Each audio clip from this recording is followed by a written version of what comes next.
Welcome to Vintage Noise, everyone. Here on the channel, we really get into the cars that, well, they didn't just move people, they genuinely shifted automotive history. Today we're looking at one that absolutely embodies that idea.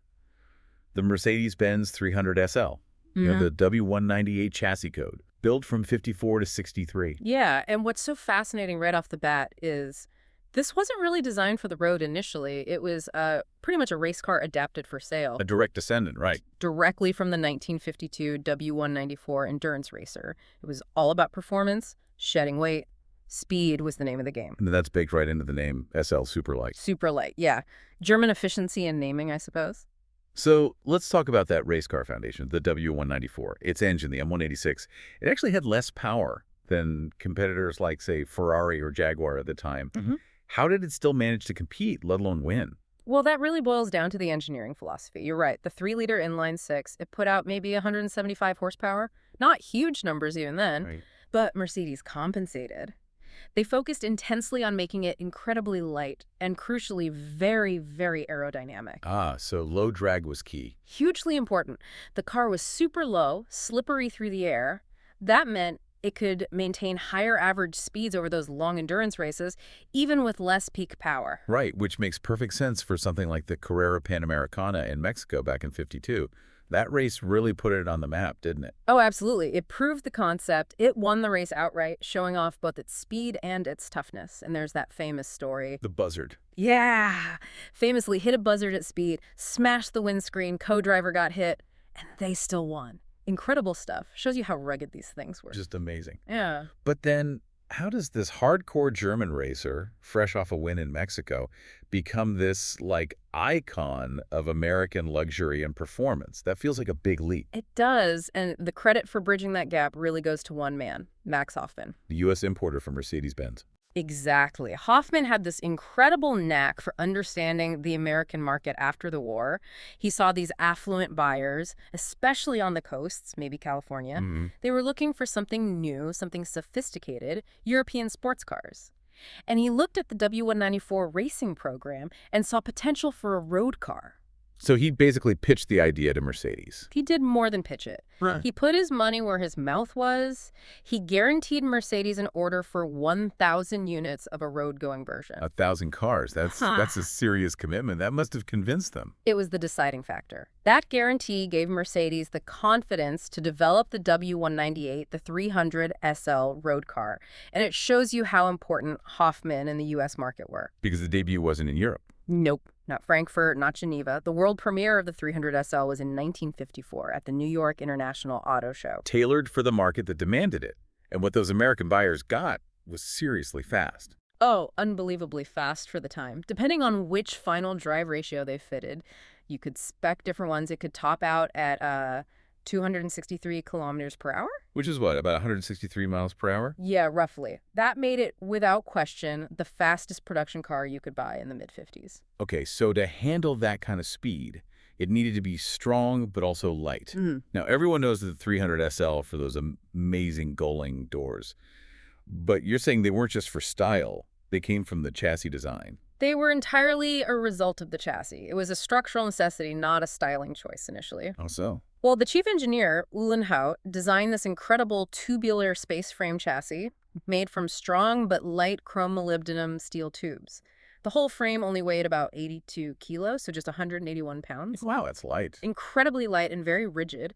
But the way the tubes had to be arranged for strength meant the frame structure ran really high along the sides of the cockpit, right up where your elbow would be. Ah, I see. So putting in normal side hinge doors? It was physically impossible. The frame tubes were in the way.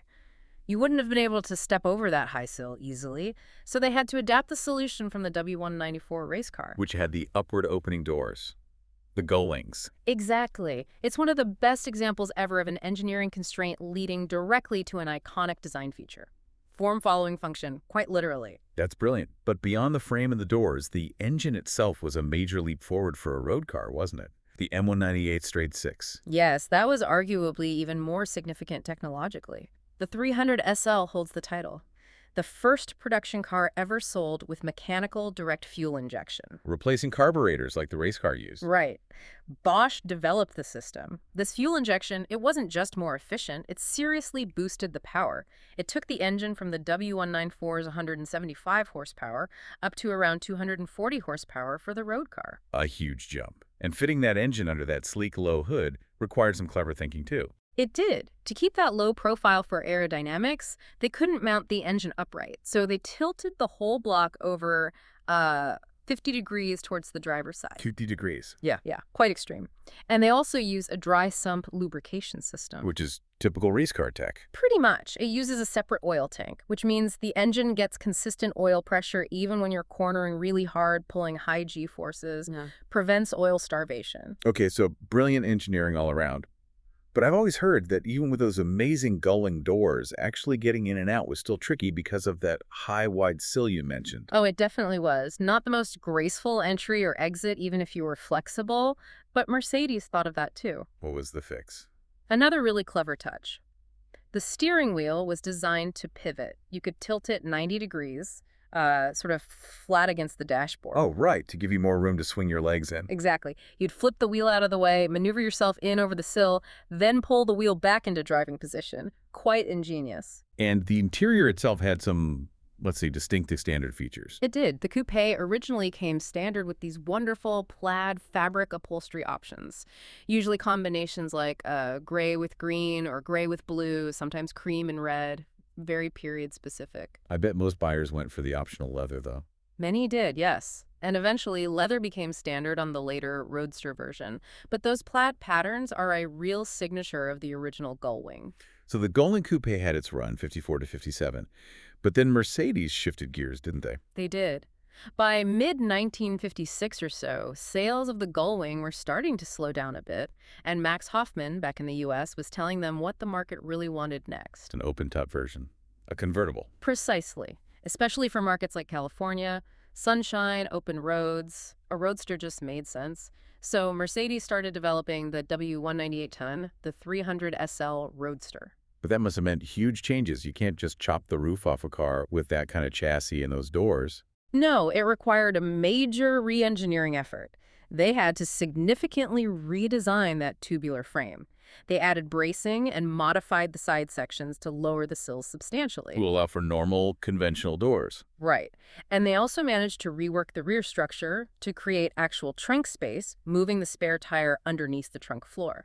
The Coupe barely had luggage room. But all that strengthening in the conventional doors. Yeah. It added weight. Right, despite using aluminum panels. It did. The Roadster was inherently heavier. It started out heavier and gained a bit more weight through its production run, ending up around 1,660 kilograms later on. Okay, so heavier. But the Roadster also fixed a pretty serious issue the Coupe had, particularly with handling its speed. The Coupe could be treacherous, people say. That's fair. The Coupe used an early swing axle rear suspension design, a low pivot type, and under certain conditions, especially lifting off the throttle mid-corner. What happened? It could lead to sudden, dramatic changes in rear wheel camber. Drivers called it jacking up. The rear end could lift, and you'd get pretty vicious lift-off oversteer. It caught a lot of drivers out. Very tricky. Yeah, that sounds not ideal in the fastest car on the road. Not at all. It was a known flaw. So for the Roadster, they introduced a redesigned rear suspension. They switched to a high-pivot swing axle geometry and added a compensating spring. And that helped. Dramatically. It calmed the rear end down significantly, made the handling much more predictable, much safer, and actually more comfortable too.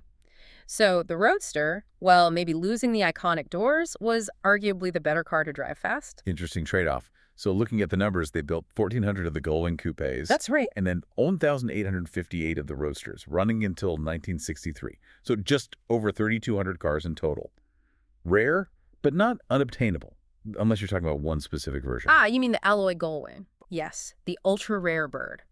Mercedes built just 29 examples of the Gullwing with all aluminum bodywork instead of the standard steel body with aluminum opening panels. Just to save even more weight. Yep, shaved off another 80 kilograms or so, primarily for racing customers, really. So, okay, fascinating history, groundbreaking tech, iconic looks, rarity. Mm-hmm. What does all that mean today in terms of value for anyone listening who might be dreaming or investing? Well, it means they are incredibly valuable, blue-chip collectibles. Your average 300SL, Gullwing, or Roadster in good condition, you're probably looking at somewhere around, say, 1.6 to 1.7 million US dollars, maybe more. Wow.